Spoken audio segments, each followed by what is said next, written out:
Eu queria que onde você está, você só feche os teus olhos agora. Eu não sei vocês, mas eu estou sentindo uma presença muito doce do Senhor.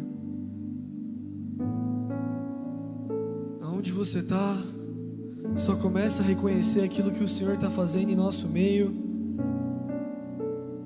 Uma coisa que eu estava orando antes de subir aqui, que o Senhor estava me dizendo é: Léo, você não pode se acostumar com o que você está vivendo aqui.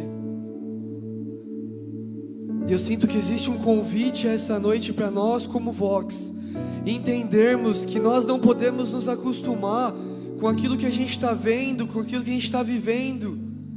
E eu não estou falando só sobre o Vox, mas eu estou falando sobre o nosso tempo de intimidade com o Senhor.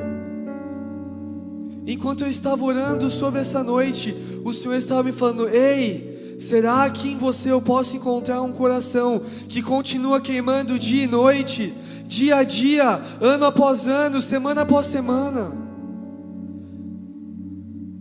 Era como se eu sentisse uma urgência no coração de Deus.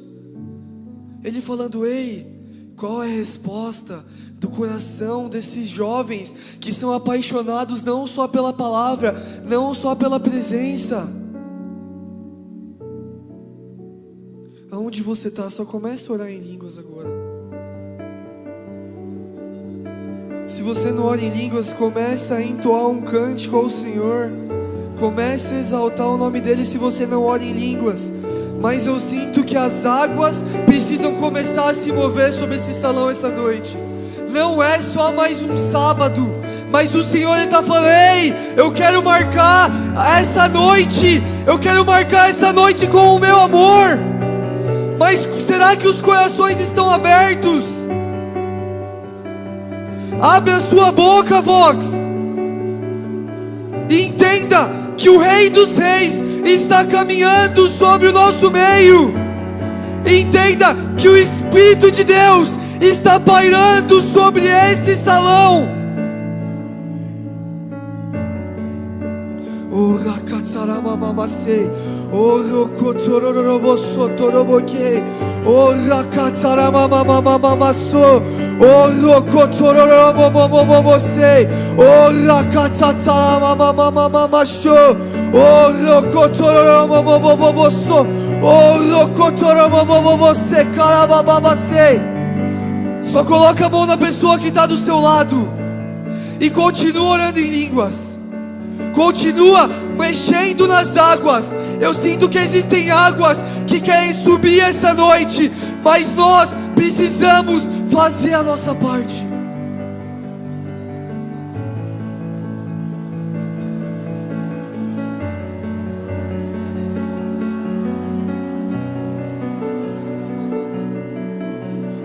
Continua, continua.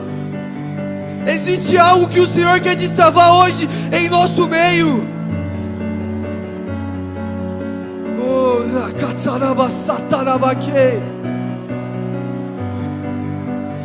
mais Espírito do Senhor. Enche os corações.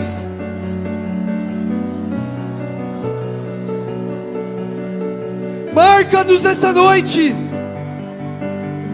Oh, rakatsarababababaso, ei, katsarabababababashe. Mais Espírito. Começa a profetizar sobre a pessoa que está do seu lado. Começa a declarar as bênçãos do Senhor sobre ela. Começa a declarar os sonhos do Senhor. Se você não sabe profetizar, fala: ei, Espírito, me enche, sabe? Ativa esse dom que talvez está adormecido dentro de mim.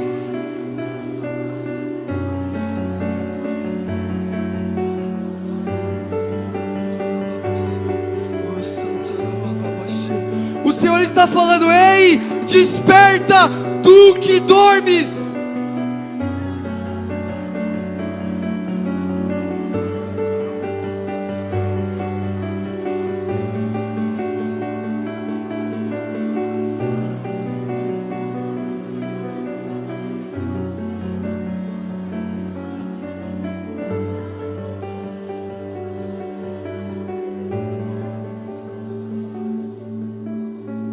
Se mantém com os teus olhos fechados. Eu sinto que existem pessoas aqui essa noite que talvez entraram aqui nesse lugar, que passaram por uma semana meio conturbada de altos e baixos. Uma semana que talvez instaurou uma crise dentro de você. Mas deixa eu te falar uma coisa. Hoje o Senhor quer revelar o caráter dele para você. O caráter de um bom pai, um caráter de um Deus fiel, um Deus que é Emmanuel, um Deus que provê, um Deus que olha os detalhes da tua vida. Eu não sei quem é você, eu não quero que você levante a tua mão, mas você sabe quem é você. E talvez você batalhou muito para estar aqui essa noite. Talvez você batalhou com você mesmo. Mas deixa eu te falar uma coisa, essa é uma noite que você vai aprender a encarar você mesmo. Eu sinto que existe uma urgência no coração de Deus para que nós venhamos e encarar nós mesmos.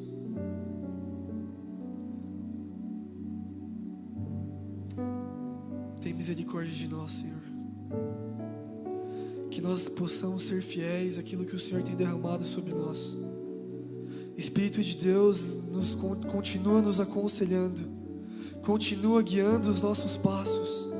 Que nós não venhamos ter medo de nós mesmos. Que nós venhamos entender o encargo, o chamado que está sendo depositado sobre nós essa noite. E que nós venhamos ser ousados o suficiente de lutarmos contra a nossa própria carne, de lutarmos contra a nossa própria vontade, de quebrarmos o nosso ego e derramarmos tudo diante da cruz. Sim, Jesus, muito obrigado. Continua fazendo em nosso meio, em nome de Jesus. Amém e amém. Qual que é o seu nome que está de blusa, com uma blusa preta, moletom? Você mesmo que virou para trás. Guilherme, uma coisa que o Senhor me falou sobre você é que você é uma pessoa que talvez não acredita na sua própria voz. E deixa eu te falar uma coisa, o Senhor tem te chamado para você resplandecer o reino dele aqui no Recife. E não só no Recife, mas eu sinto um chamado missional sobre você. Eu não sei se isso é algo que você talvez tenha gerado no seu secreto ou um dia você já sonhou. Mas deixa eu te falar uma coisa, você não está aqui à toa. O Senhor te chamou essa noite para que Ele possa te relembrar sobre os sonhos que Ele tem sobre você. Eu não sei se você às vezes tem insegurança de poder abrir a tua boca, pegar o evangelho, abrir a tua boca e falar aquilo que o Senhor fala com você para as outras pessoas. Mas eu sinto que essa é uma noite divisória de águas para você. Que o Senhor está te falando, eu derramei um chamado sobre a sua vida e eu confio em você, eu acredito em você. Então você que está olhando, você que está aqui nesse salão, estende as tuas mãos sobre o Guilherme e que vocês comecem a declarar os sonhos de Deus sobre ele, que ele possa de fato se sentir parte daquilo que o Senhor está fazendo aqui no Recife. Então vamos lá, Vox, abre a sua boca e comece a declarar as sortes de bênção sobre a vida dele, um novo nível de autoridade, um novo nível de unção, um novo nível de ousadia, para que ele possa resplandecer Cristo aqui no Recife.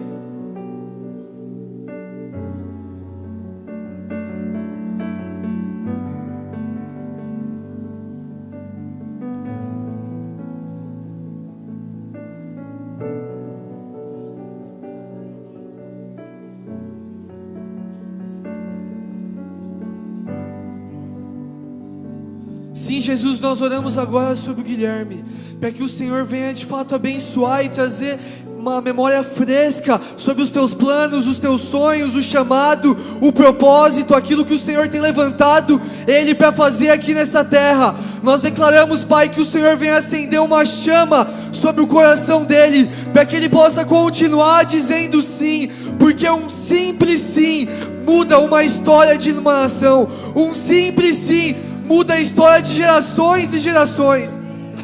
Então nós declaramos, Pai, para que ele venha continuar com o coração disponível, em nome de Jesus, amém. Eu esqueci o seu nome, que é do Eclectus, que está com boné preto, da New York. Qual que é seu nome mesmo?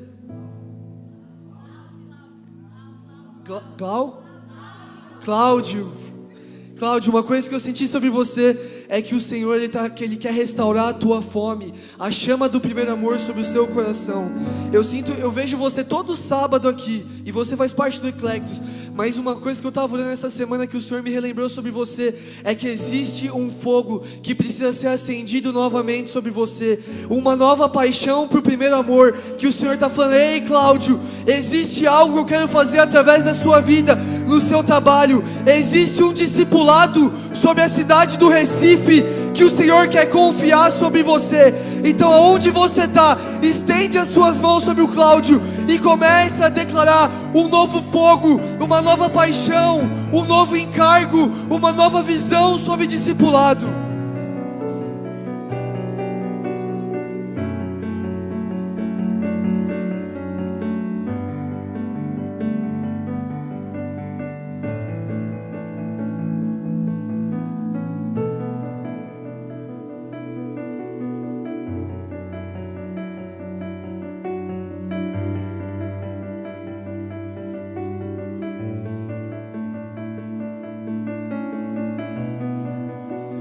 Sim, Jesus, nós declaramos agora sobre o Cláudio, Pai, mais fé para ver aquilo que o Senhor tem derramado sobre ele. Deixa eu te falar uma coisa, Cláudio, você não está atrasado para fazer aquilo que o Senhor te chamou para fazer. A tua idade não importa, mas o Senhor está te falando: eu estou confiando em você para discipular a esfera, discipular o raio de influência que está sendo confiado aqui em Recife sobre você, Cláudio. Então nós declaramos um novo nível de autoridade e unção.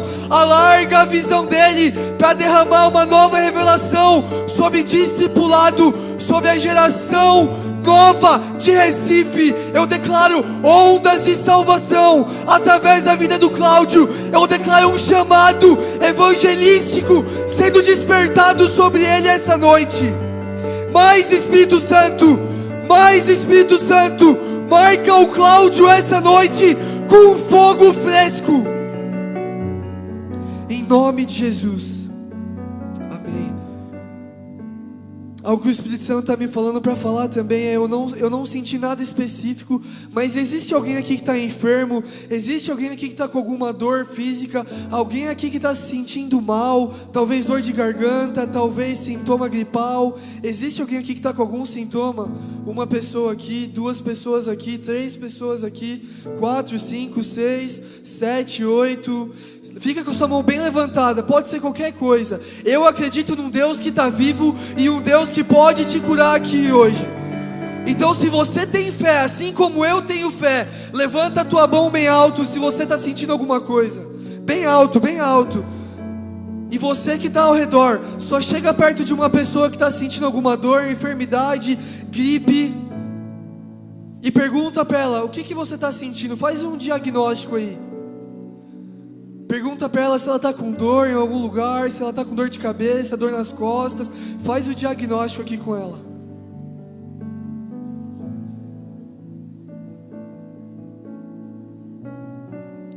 E agora que você já fez o diagnóstico, compartilha com as pessoas que estão ao seu lado, impõe as mãos sobre ela e começa a declarar cura, começa a declarar o reino de Deus manifesto sobre o corpo físico dessas pessoas, começa a declarar 100% de cura. A gente não precisa de um laudo médico para nós vermos o mover do Espírito aqui sobre esse salão. A gente não precisa de um remédio físico para ver a cura sobre esse salão. Então abre a sua boca, você que está aqui hoje, e deixa Deus alargar a sua fé essa noite.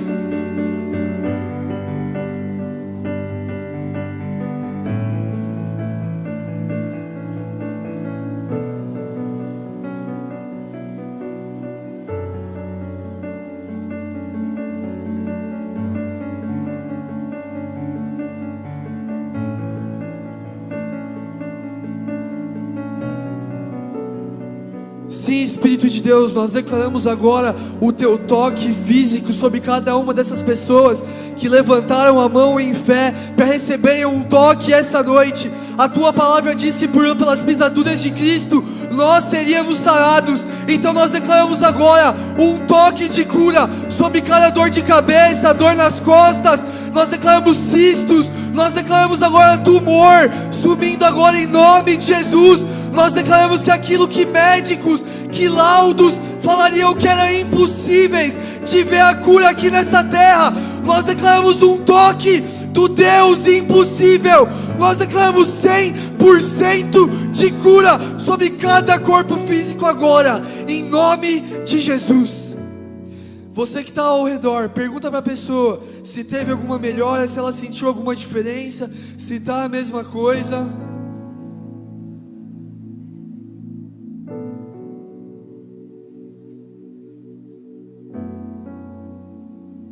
Se você recebeu o toque do Senhor e foi curado, levanta a tua mão. Se você não está mais sentindo aquilo que você chegou a sentir nessa noite, levanta a tua mão.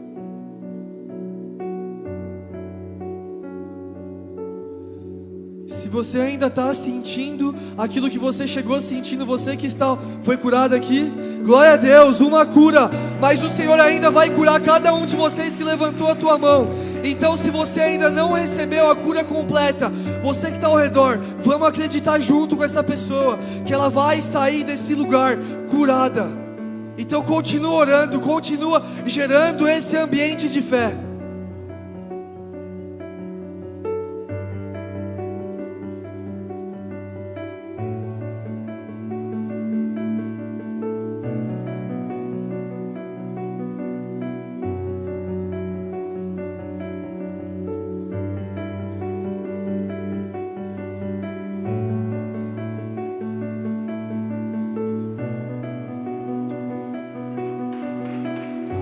Glória a Deus, continua orando. Se você que foi curada, o bolinho que já orou e foi curado, pula para outro bolinho.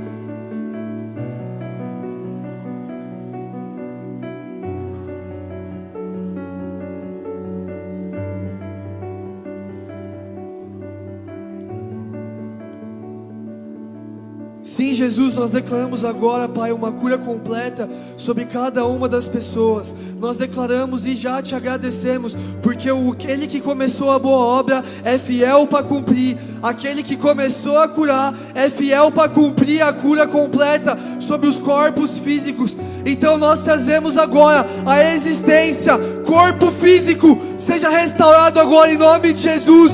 Nós declaramos um vigor, em nome de Jesus, restauração, alinhamento dos céus sobre os corpos físicos agora, com a autoridade do nome de Jesus. Amém e amém. 100%. Glória a Deus. Se você recebeu a cura completa do Senhor, levanta as tuas mãos para a gente poder comemorar e testificar que Jesus Cristo está vivo. Então levanta a tua mão bem alto, você que recebeu a tua cura. 1, 2, 3, quem mais? 3, 4, 5 curas essa noite. Ei, Jesus Cristo está se movendo em nosso meio. Ei, a gente não pode se acostumar com isso. A gente precisa entender que Jesus Cristo, Ele está vivo. E Ele está falando assim: ei, eu quero me relacionar com vocês. Eu quero me relacionar com cada um de vocês. Cara, eu não consigo me acostumar com isso. Pessoas entraram aqui enfermas, precisando de um toque do Senhor. E o Senhor, Ele nos toca à medida de que nós nos colocamos disponíveis. E se você ainda não recebeu 100% de cura, a palavra de Deus também nos fala que existe cura progressiva. Então eu declaro que enquanto você estará ouvindo essa palavra essa noite, o Senhor, Ele te tocará, Ele começará a gerar algo no seu corpo físico, e você vai sair daqui com a tua cura completa, amém? Então onde você está, só fecha os teus olhos e só começa a agradecer ao Senhor. Abre a tua boca e comece a agradecer por você ter visto que Cristo está vivo. Nós pudemos testemunhar agora que Jesus Cristo, Ele ainda se move em nosso meio, que Ele ainda cura, que Ele ainda está vivo, que Ele ainda fala conosco. Ei, não vamos nos acostumar com isso. Levanta a tua boca, levanta a tua voz e comece a agradecer. Que privilégio é nós podemos conhecer um Deus que está vivo. Jesus, muito obrigado. Muito obrigado por termos o privilégio de podermos ter comunhão contigo. Um Deus que está vivo. Um Deus que veio nessa terra como homem e decidiu pagar o preço máximo por cada um de nós. Muito obrigado pelo teu sacrifício, Cristo.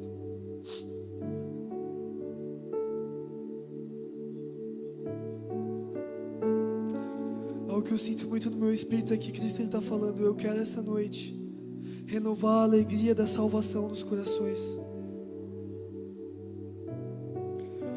Eu não sei se talvez você entrou nesse lugar e um dia você perdeu a esperança do teu coração. Se talvez essa semana você se pegou num lugar de tristeza, até um lugar de ansiedade. Eu sinto que o Senhor, Ele quer renovar a alegria da salvação.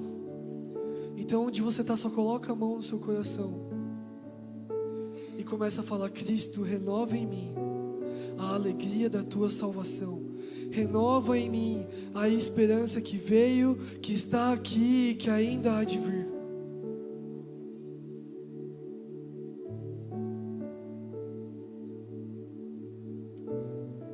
Sim, Jesus, continua falando conosco. Em nome de Jesus. Amém e amém. Pode tomar o seu lugar agora.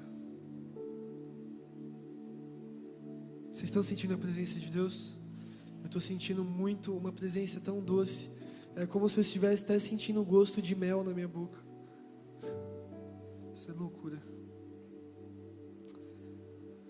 Uma coisa que eu queria falar com vocês essa noite, que eu estava sentindo, é que nós temos visto Deus ele se movendo de forma muito específica no Vox nesses últimos sábados.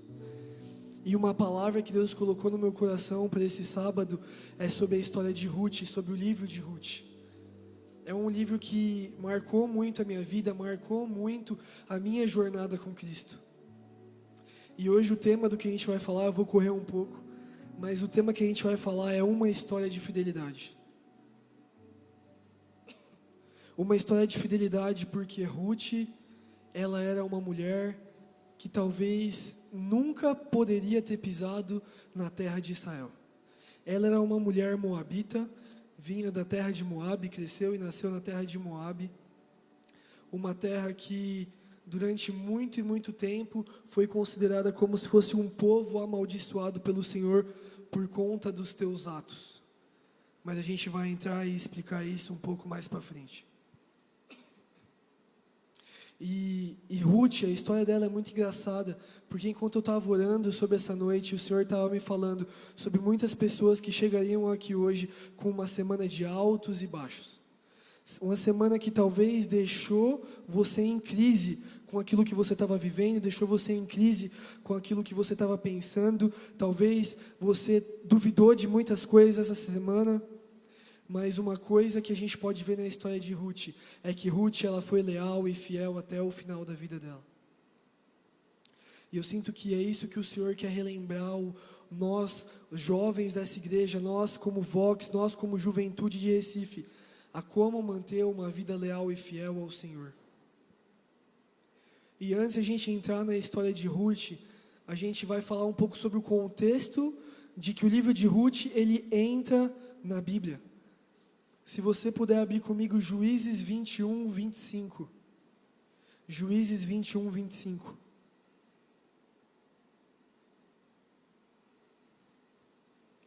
Juízes, ele é o livro que vem antes do livro de Ruth. E o período de Juízes, ele durou cerca de 400 anos. E foi uma época de trevas, uma idade de trevas em Israel. Porque foi uma época marcada por imoralidade, uma época marcada por violência, por guerras civis. E Juízes 21, 25 diz: naqueles dias não havia rei em Israel. Cada um fazia o que achava mais reto. E por que eu estou introduzindo o livro de Ruth, falando sobre o livro de Juízes? Pois a gente vai começar falando sobre uma história de uma família, a família de Elimeleque. E se você passar provavelmente uma página, você já vai chegar no livro de Ruth. Eu queria ler Ruth 1 a 5 com vocês agora. Na época dos juízes houve fome na terra, Um homem de Belém de Judá, com a mulher e os 2 filhos, foi viver por algum tempo nas terras de Moabe. O homem chamava-se Elimeleque, sua mulher Noemi, os seus filhos Malom e Quilion. Eram efrateus de Belém de Judá. Chegaram a Moabe e lá ficaram. Morreu Elimeleque, marido de Noemi, e ela ficou sozinha com os seus 2 filhos. Eles se casaram com mulheres moabitas, uma chamada Orfa e a outra Ruth. Depois de terem morado lá por quase 10 anos, morreram também Malom e Quilion, e Noemi ficou sozinha sem os 2 filhos e o seu marido. Então a gente consegue ver nessa história, nesse começo de Ruth, que Elimeleque, ele sai de Belém e se muda para Moabe. E os moabitas, olhando no contexto histórico, eles eram inimigos de Israel. Para um israelita, fugir de Belém, fugir de Israel para morar em Moabe, era como se fosse o fundo do poço para um israelita. Mas por que é importante a gente entender que a palavra de Deus, que a Bíblia traz, que eles saíram de Belém? Belém, quando a gente olha no hebraico, significa casa do pão. Então Belém significa casa do pão. E se a gente olha o contexto de Juízes, que havia muita guerra, havia muita imoralidade, havia muita violência, o povo, a cidade estavam um caos. Ou seja, provavelmente Israel estava totalmente desgovernada. O caos estava instaurado sobre aquela terra. E quando a gente fala que Israel, Belém, que fica em Israel, estava um caos, a casa do pão estava sem pão. Então, para o israelita daquela época, uma fome sobre a terra nunca era apenas uma mudança climática, mas era um problema espiritual, era uma questão espiritual.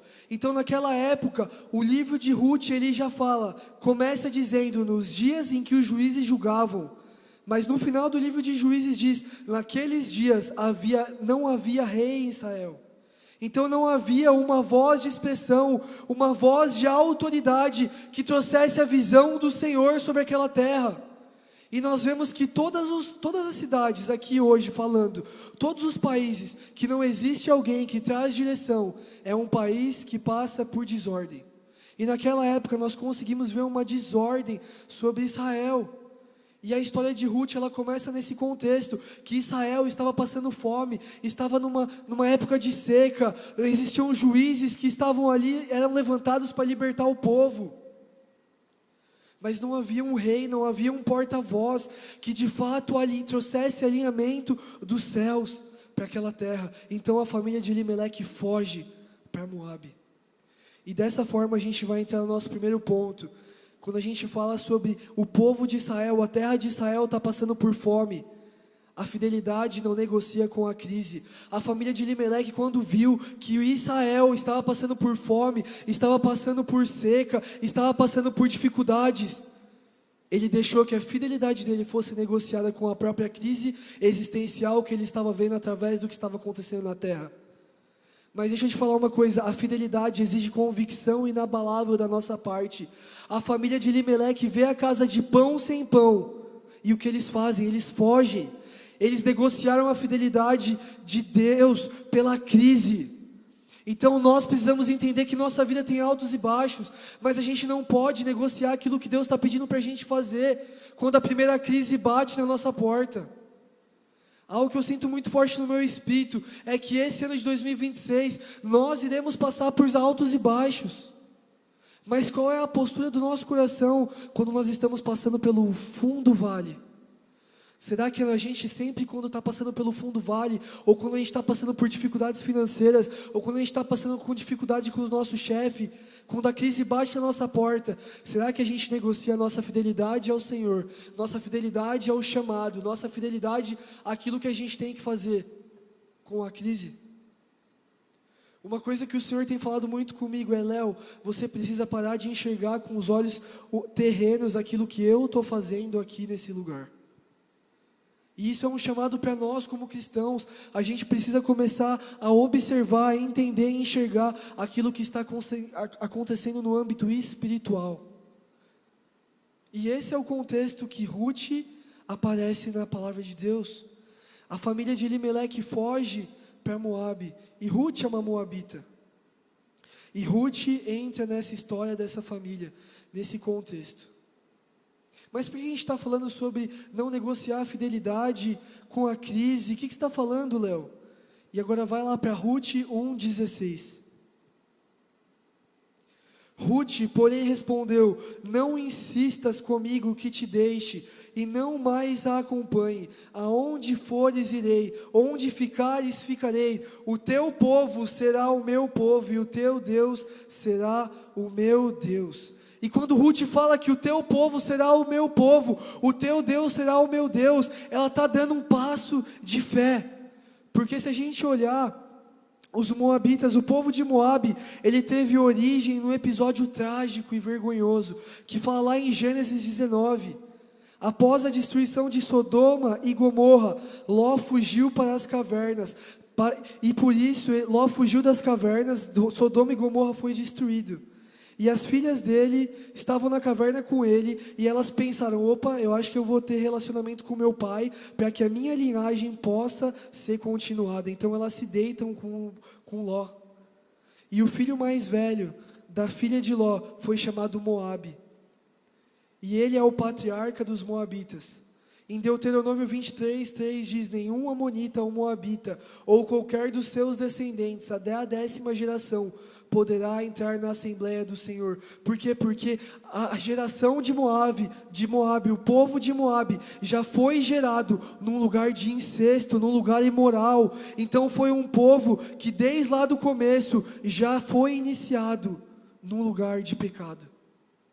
Em Deuteronômio 23:3 diz: nenhum amonita ou moabita, ou qualquer dos seus descendentes, até a 10ª geração poderá entrar na Assembleia do Senhor. Então, na teoria, como Ruth, como moabita, não poderia participar da vida religiosa e civil da comunidade. Mas quando ela fala: o seu Deus será o meu Deus, o meu povo será o meu povo, ela está dando um passo de fé de falar: eu vou para Israel, mesmo sendo moabita, mesmo sendo um povo que lá de trás foi amaldiçoado, e talvez não poderia congregar, não poderia ter uma vida religiosa ou uma vida na comunidade de Israel.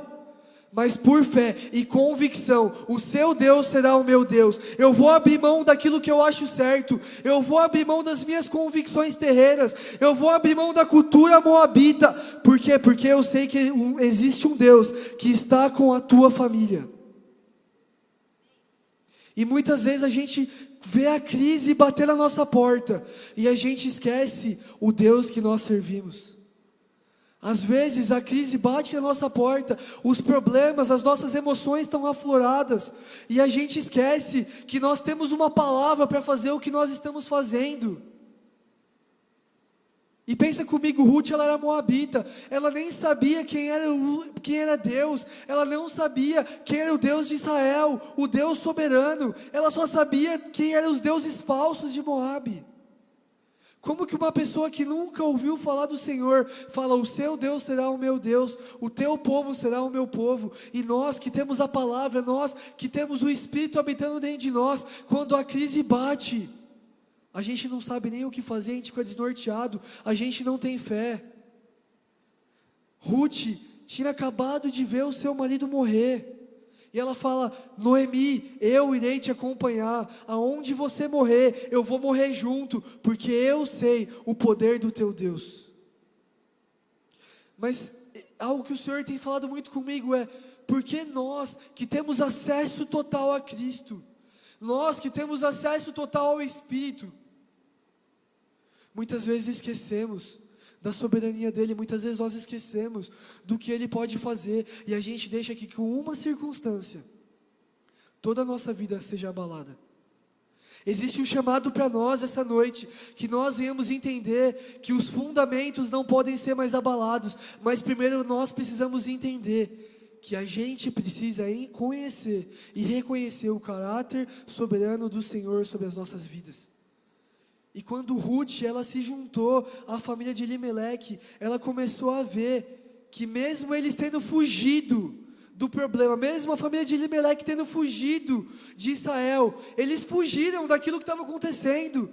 Eles podiam muito bem ter ficado, permanecido, se arrependido, ter clamado pelo povo, mas eles escolhem fugir. Quando a crise bate na tua porta, será que você foge? Será que nós tentamos buscar um atalho? Ou será que nós ajoelhamos o nosso joelho no chão, nós clamamos ao Senhor e nós pedimos: Senhor Deus, intervenha nessa situação, intervenha nessa circunstância? Esse foi o erro da família de Elimeleque. A verdadeira fidelidade não depende de cenários favoráveis ou de garantias de sucesso, mas de confiar em Deus. A verdadeira fidelidade não depende de cenários favoráveis. Ela não depende de um sim do seu chefe, ela não depende de um sim do seu líder, mas ela depende de você confiar no Senhor. E Ruth, quando ela fala: o seu povo será o meu povo, ela está se dispondo a ir para a terra de Israel. Ela não sabe aonde ela vai ficar com Noemi, se ela vai ser rejeitada ou não, se ela vai conseguir trabalho ou não, se ela vai ter comida ou não. Mas ela fala assim: confiar em Deus não depende daquilo que eu estou vendo agora. Confiar em Deus depende de eu colocar esperança naquilo que eu não consigo ver, aquilo que ainda há de vir. Por isso que a gente não pode negociar a fidelidade com a crise. Eu fico pensando quando o Senhor chamou Abraão. Ele falou: ei Abraão, sai da parentela dos teus pais. E eu fico pensando, se eu fosse Abraão, eu ia falar: tá Deus, mas para onde eu vou? Deus não falou para Abraão para onde ele ia. Deus só falou: sai da tua parentela. Ah Deus, mas para onde? Abraão, sai da tua parentela. Mas eu vou fazer o que? Não importa, só sai, seja obediente. E uma coisa que me marca muito é que o Senhor, Ele não chamou Ruth para ela acompanhar Noemi e viver um chamado lá em Israel. Ruth viu o quanto, mesmo a família de Elimeleque tendo fugido da palavra, o Senhor, Ele é fiel para continuar trabalhando. Quantas vezes a gente não foge da palavra de Deus? Quantas vezes o Senhor, Ele fala assim: ei, faz tal coisa, vai para tal lugar, eu preciso que você fale com tal pessoa. E às vezes a gente foge disso, às vezes a gente fica com medo, inseguro, às vezes a gente é passivo. Mas Deus, Ele sempre faz. Deus, Ele sempre intervém. Deus, Ele sempre mostra que Ele está presente. E eu tenho certeza que Deus fez a mesma coisa, mesmo a família de Elimeleque fugindo. Ruth, quando ela começou a fazer parte da família de Elimeleque, ela falou assim: nossa, mas eles fugiram de Israel, mas eu consigo ver a provisão do Senhor na família de Elimeleque aqui, mas eu consigo ver a bondade do Senhor na família de Elimeleque aqui, mas eu consigo ver Deus fazendo isso. E ela começou a conhecer o caráter e a natureza de Deus através da vida da família de Elimeleque. E muitas vezes a gente precisa entender que Deus está chamando a gente para não entender o que a gente precisa fazer para dar o passo, mas a gente só precisa se portar. A gente só precisa se posicionar, a gente só precisa estar com o coração vulnerável e falar: ei Senhor Deus, me mostra o teu caráter hoje, me mostra uma nova faceta de quem tu és, me ensina a confiar mais na tua palavra, me ensina a confiar mais nos teus estatutos, me ajuda a dar os passos necessários. Ruth nem conhecia direito o Deus que era o Deus da família de Elimeleque. Ruth não conhecia direito o Deus de Israel, mas porque a família de Elimeleque estava recebendo a provisão, a família de Elimeleque estava sendo salva, estava recebendo direção, estava sendo cuidada pelas mãos do Senhor. Ela fala: esse é o Deus que eu preciso servir. E Elimeleque, ele conhecia a palavra, mas diante da disciplina do Senhor em Israel, ele fugiu. Ele quis pegar um atalho para Moabe.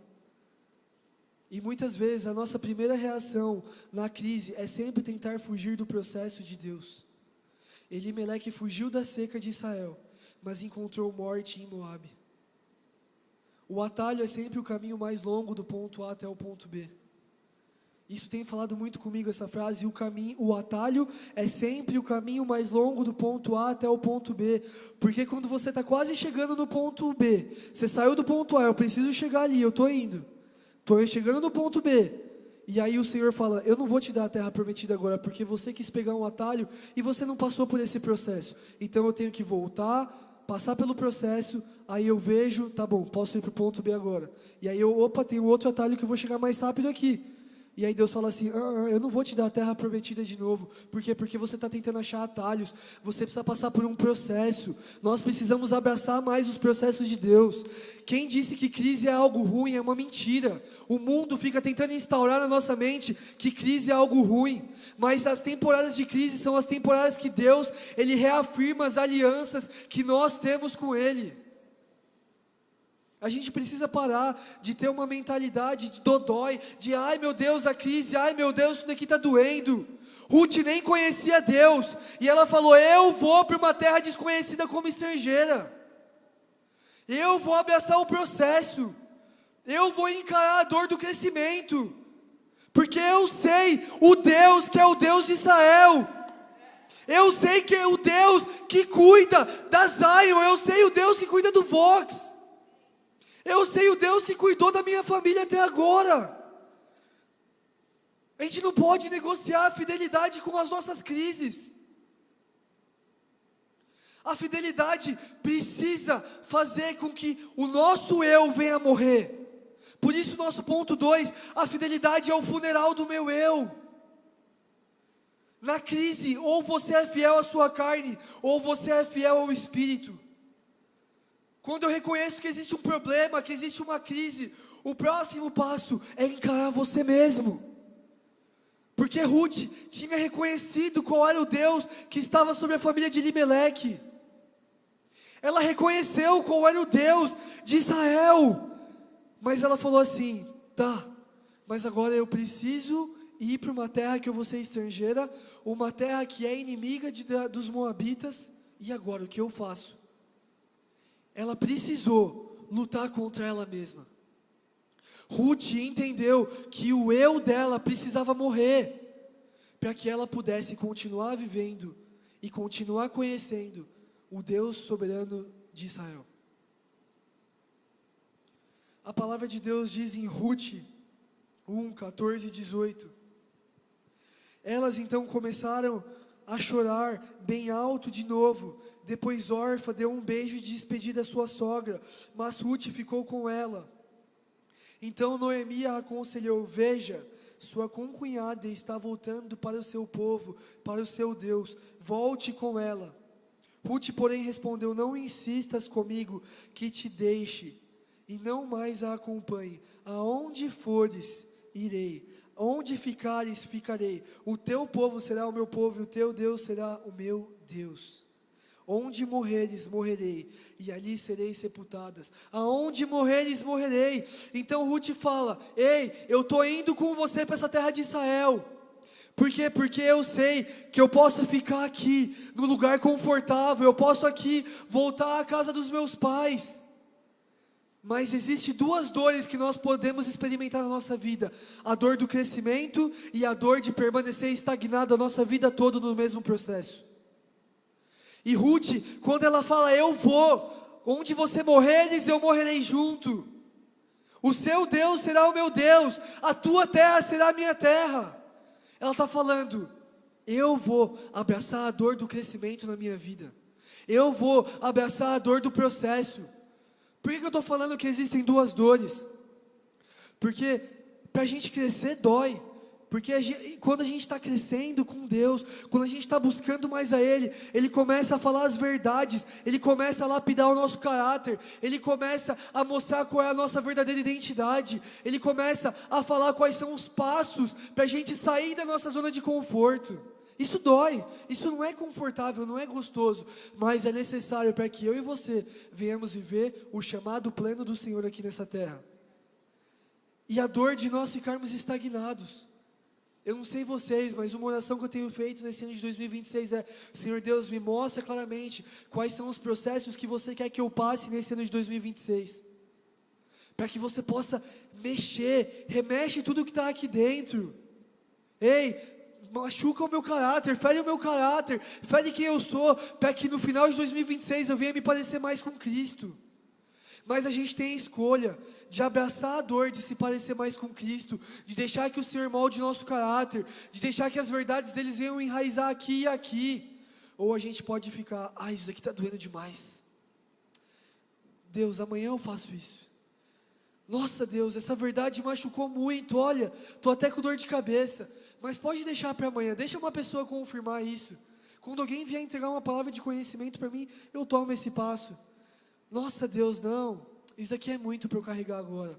Isso daqui é muito, não, deixa para o próximo ano, quando eu conhecer mais a tua palavra, quando eu conhecer mais aquilo que você está fazendo aqui em Recife. Quando Deus ele pede algo agora, é porque Ele confia que nós somos capazes de enfrentar esse processo. E Deus sabia que Ruth ela era capaz de enfrentar esse processo. Qual é o processo que você está vivendo hoje? Qual é o processo que Deus está colocando sobre você, que você precisa encarar o seu eu? A pessoa mais difícil de você liderar na sua vida toda é você mesmo. A pessoa mais difícil de nós liderarmos sou eu mesmo. Por quê? Porque só você conhece aquilo que está no seu coração. Só você conhece aquelas que são as tuas emoções. E você tem a oportunidade todos os dias de levantar da tua cama e falar: hoje eu vou vencer esse processo, hoje eu vou encarar essa batalha. Ou você pode levantar da tua cama e falar assim: eu vou deixar esse processo para depois, isso daqui está doendo muito, eu não sei se eu sou capaz. Então Ruth, ela escolheu a dor do processo, ela escolheu a dor de crescimento, ela escolheu a dor de conhecer ao Senhor, ela escolheu a dor de conhecer uma nova faceta do caráter e natureza do Senhor. Ei, o que o Senhor está falando para você hoje? Será que Ele está falando: sai do teu barco, sai da tua cadeira, levanta essa bunda da tua cama e faz alguma coisa? Abraça o processo, abraça a dor de crescer, de conhecer mais a Cristo. Ah, mas ler 3 capítulos da Bíblia é muita coisa. Ah, mas ler um livro todo mês é muita coisa. Se nós não escolhermos abraçar o processo hoje, nós iremos continuarmos sendo a mesma pessoa até o final das nossas vidas. E Ruth, quando ela olhou a oportunidade de seguir Noemi, ela falou: eu não quero me parecer com esse povo idólatra até o final da minha vida. Eu não quero me parecer com esse povo que não sabe qual é o Deus verdadeiro. Esse povo está adorando falsos deuses. Esse povo está fazendo sacrifícios inúteis. Mas hoje eu reconheci, através dessa família, que existe um Deus que cuida, mesmo quando nós fugimos. Mas deixa eu te falar uma coisa: isso não é uma brecha para você ficar fugindo do Senhor só porque o Senhor ele vai continuar cuidando de você. O Senhor ele te dá à medida de que você entrega. O Senhor ele te toca à medida que você busca ser tocado por Ele. E Ruth, ela falou assim: Senhor Deus, sem esforços, sem medir esforços, eu quero ser tocado pelo Senhor. Eu quero conhecer o seu caráter e a sua natureza. Então Ruth encarou o problema. Ruth saiu da zona de conforto. Ruth abraçou o processo. A gente precisa resplandecer mais a Cristo. A gente precisa resplandecer mais a Deus. Como você acha que Ruth, que era uma moabita, conheceu o caráter de Deus? Ela reconheceu o caráter de Deus através da vida de Noemi. Noemi, ela provavelmente, ela era uma mulher devota ao Senhor. Ela era uma mulher que de fato buscava. Como você acha que a tua empresa vai conhecer a Deus? Tua empresa não vai reconhecer a Deus do nada. Deus ele pode fazer, mas a tua empresa está esperando de que você venha ser um agente de transformação. A tua empresa está esperando que você venha levantar e chegar mais cedo. Você ser aquele que é mais organizado, que você vai chegar na tua empresa, você vai pegar o lixo do chão, vai jogar no lixo, que você vai trazer ordem aonde existe desordem. Era que isso que Ruth tinha sido gerado através da vida da família de Elimeleque, através da vida de Noemi. Ela entendeu que Noemi estava sendo um vetor do Senhor naquela terra de Moabe. E através da aliança de Noemi com o Senhor, Ruth foi impactada. Ruth, no entanto, teve que matar o próprio ego, abrir mão do seu conforto, do seu futuro natural. Ela não sabia onde ela ia morar, ela não sabia se ia casar mais. Mas ela falou: para ser fiel, eu preciso lutar contra o meu maior inimigo, a minha própria vontade, o meu conforto, a minha segurança, o controle da minha própria vida. Ei, Deus nos chama para nós termos uma vida de conforto.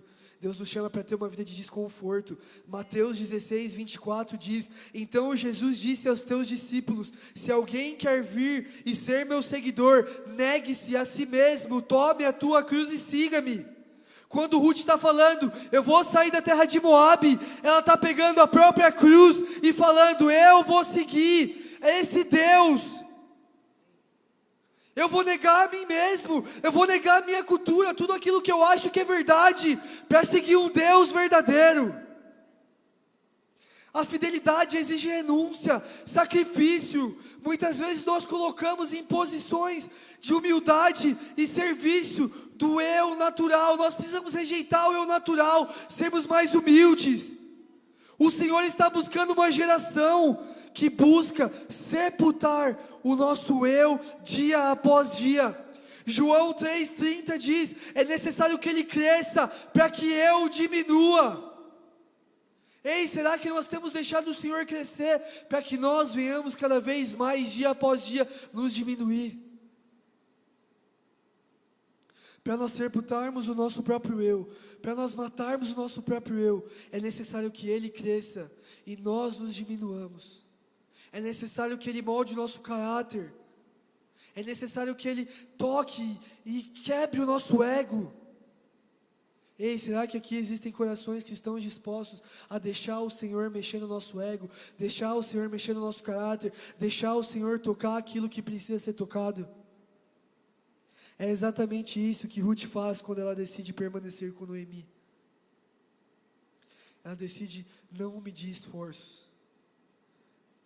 E quando a gente vê que a fidelidade não negocia com a crise, ela viu a crise de tá bom, Israel está passando por aquilo, mas Israel agora está voltando ao normal, o Senhor está levantando pessoas para libertar o povo de Israel, mas eu sou moabita, eu sou estrangeira, se eu for para aquela terra, eu não sei como eles vão me tratar, mas eu preciso matar o meu eu preciso achar aquilo que são as minhas próprias convicções, e deixar que as convicções do Senhor se enraizem dentro de mim. Então a fidelidade, ela é a ponte entre o luto e a redenção. Ruth, ela tinha visto o marido dela morrer, ela tomou uma rápida decisão de ir com Noemi para Israel. E o livro, que começa com uma história de morte e fome, termina com um casamento e uma aliança. O livro que começa, a história que começa com uma terra que está seca, uma terra que está destruída e desordem, finaliza com uma história de que existe um casamento, uma aliança, existe vida, existe abundância, existe paz e esperança sobre a terra novamente. E a fidelidade de Ruth e de Noemi não passou despercebida. Ruth 4,17 diz: as vizinhas deram um nome ao menino, dizendo: Noemi tem um filho. Noemi tem um filho, e eles deram o nome de Obed, e ele foi o pai de Jessé, o pai de Davi. Ou seja, o nascimento do filho de Ruth é Obed, e Obed gera Jessé, e Jessé gera o rei Davi. O que isso significa? Que Ruth, uma moabita, Ruth era uma pessoa que nem poderia congregar com o povo, a civilização de Israel. Ela começa a fazer parte da genealogia de Cristo. Então uma história que começa com morte, uma história que começa com seca, com fome, ela gera uma aliança eterna no final dessa história. A gente precisa entender que todas as temporadas são temporais. Todas as estações secas, todas as estações de crise, elas são temporárias. Mas muitas vezes, quando nós estamos passando por uma temporada de crise, a gente acha que esse é o fim do mundo. E Ruth, ela foi para Israel sem saber se ela passaria por anos e anos de crise, por anos e anos de seca. Mas ela foi fiel e ela foi leal. Em Mateus 1,5 diz: Salmão gerou Boaz, cuja mãe foi Raabe. Boaz gerou Obed, cuja mãe foi Ruth. Obed gerou Jessé, e Jessé gerou o rei Davi. O legado de Ruth foi além de ser uma estrangeira. Ela se tornou bisavó do rei Davi. E a gente precisa entender que os nossos atos diários, por menores e anônimos que pareçam, eles têm um peso eterno. Deus junta a nossa pequena fidelidade diária e a transforma em um legado de redenção que abençoa as nações. E os pequenos passos de fidelidade, os pequenos passos de obediência de Ruth, os pequenos sim de Ruth, geraram um legado que abençoa as nações de geração em geração. Um legado que tem abençoado eu e você até hoje. Ruth, uma moabita, não tinha direito nenhum daquelas bênçãos de entrar na terra pela fé. Ela abraça o Deus de Israel. No capítulo 2 ela colhe cevada abundantemente, e a fidelidade dela inseriu nas bênçãos.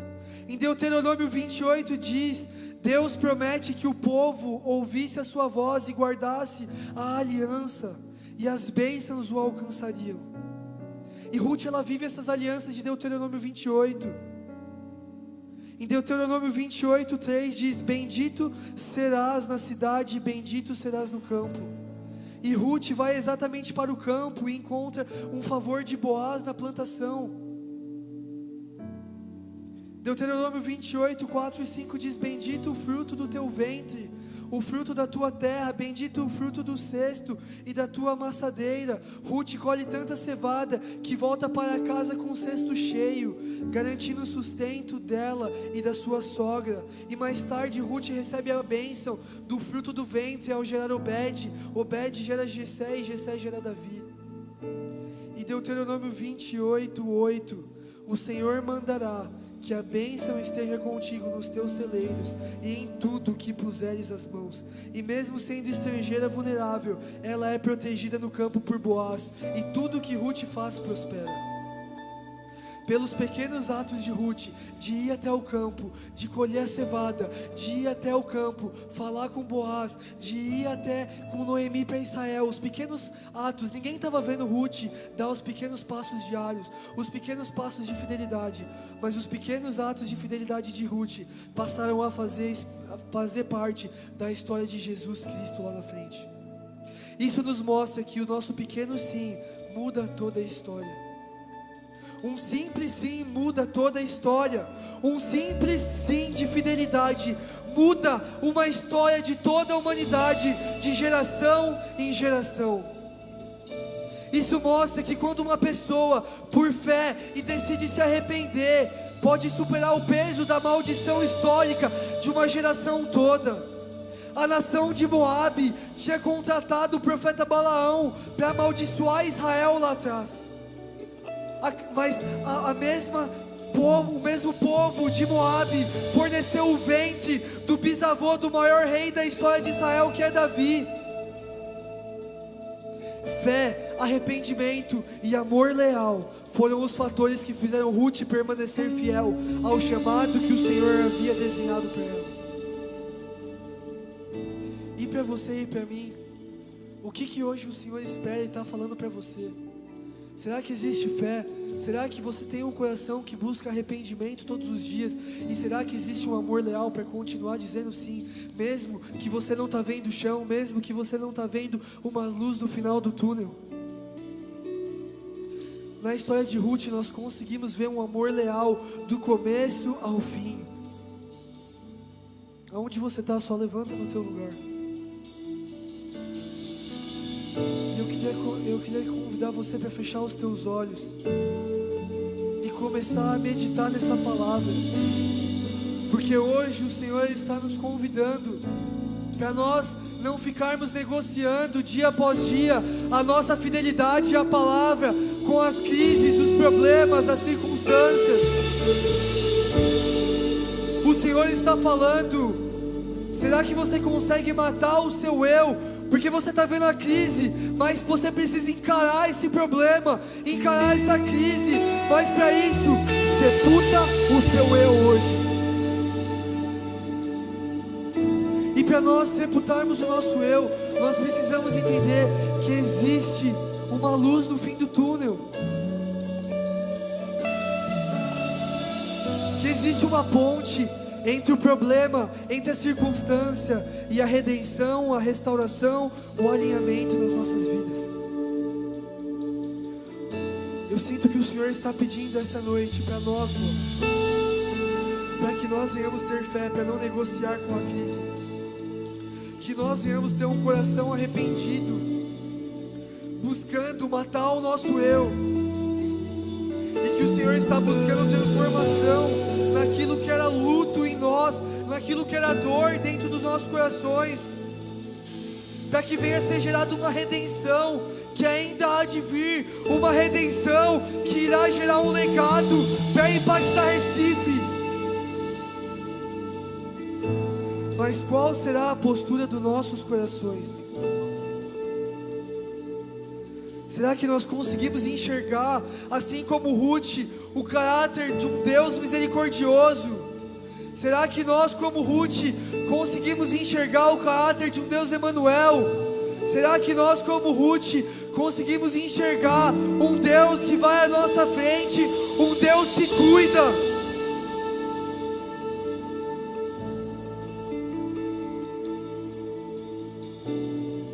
Existe um convite essa noite, Vox, para que nós venhamos conhecer uma nova faceta do caráter do Senhor, para que nós venhamos reconhecer que durante Gênesis até Apocalipse, Ele é um Deus que ama revelar o seu caráter aos teus filhos. Ele é um Deus que ama se fazer presente no dia a dia, no extraordinário e no ordinário. Mas Deus, Ele fala: ei, eu vou começar a dar na medida que você começar a me buscar. Eu vou te entregar na medida que você começar a buscar. Ei, qual é a postura do nosso coração quando o convite está na mesa? Existe um convite para nós nessa noite conhecermos o caráter do Senhor, uma nova faceta.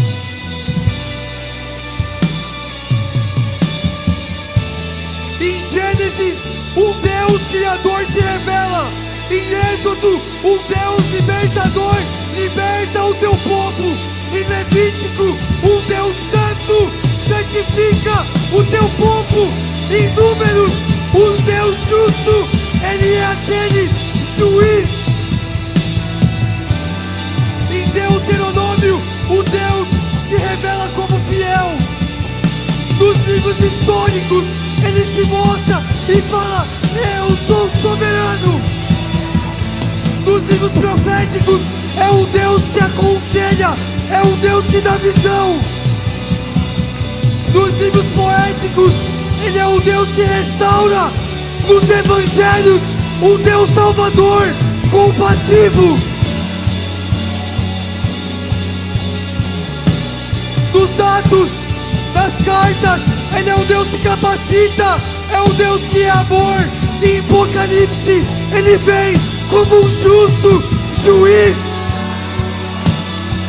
Será que essa noite nós conseguimos deixar o caráter de Deus moldar aquilo que há em nós, moldar a nossa perspectiva?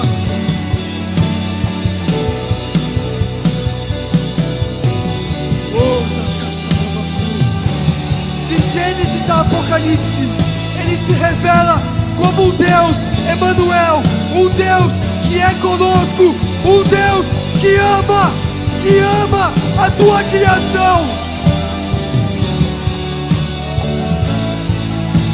E hoje Ele está falando: eu quero te encontrar. O convite está posto, o convite está na mesa.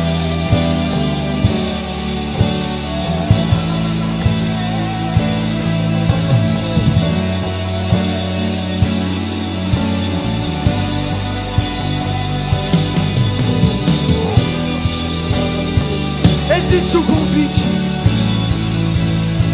Se delicia na mesa do banquete. Se delicia, conversa com o teu Pai. Conhece o teu Deus.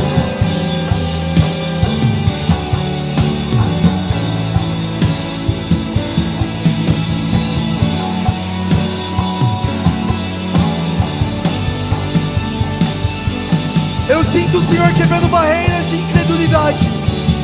E eu sinto de declarar: todos nesse salão escutam a voz do Senhor. E hoje o seu Pai, Ele está falando: eu quero me relacionar com você, assim como eu encontrei aquela Moabita.